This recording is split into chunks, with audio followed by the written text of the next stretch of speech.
आज प्रभाग क्रमांक 13चे जे उमेदवार आहेत आमचे नितीन भाऊ सपके भारतीय जनता पार्टीच्या पक्षाकडनं उभे आहेत. दुसरे आमच्या सुरेखाताई तायडे या पण भारतीय जनता पार्टीच्या पक्षाकडनं उभे आहेत. आणि तिसरे उमेदवार प्रफुल्ल देवकर हे राष्ट्रवादी काँग्रेस पक्षाच्या चिन्हावरती घड्याळावरती उमेदवारी करत आहेत. तिन्ही उमेदवार जवळपास 8-10 दिवसापासून या मतदारसंघामध्ये घरोघरी जाऊन प्रचार करत आहेत.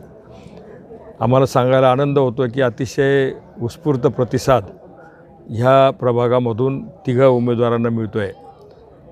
ह्या मतदारसंघातल्या ज्या काही अडीअडचणी सुविधा करायच्या आहेत त्यासाठी आम्ही एक वचननामा पक्षाच्याकडनं महायुतीच्याकडनं केलेला आहे. कालच त्याचं हे विमोचन काल सभेमध्ये झालं आणि त्या पद्धतीनं ह्या प्रभागामध्ये 100% कामं करण्याचा आमचा प्रयास राहील.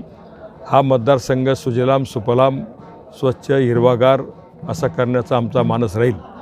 तिन्ही उमेदवार हे तडफदार आहेत, कामाला सातत्यानं मदत करणारे, पाठपुरावा करणारे आहेत आणि सेवाभावी वृत्तीचे उमेदवार आहेत.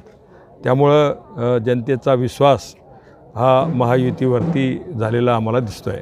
आप्पासाहेब, भाजपच्या एका अपक्ष यांनी अर्ज भरलेला आहे आणि त्याचं आव्हान असणारे मध्ये कसं बघतात? असं आहे, पक्षाच्या पुढे कोणी मोठा नसतो.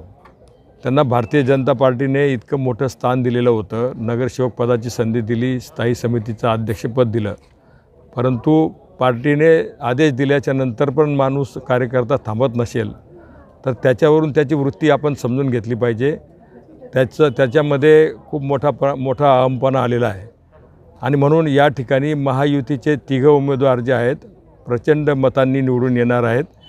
त्यांची या मतदारसंघामध्ये आम्ही जो प्रचार करतो आहोत कुठेही त्यांचं नाव घेतलं जात नाही. उलट पक्षी त्याचा संपर्क या मतदारसंघामध्ये नव्हता, कामं केलेली नाहीत, जनतेशी नाळ जोडलेली नव्हती आणि त्यामुळे आता जनता त्यांना 15 तारखेला धडा शिकवेल.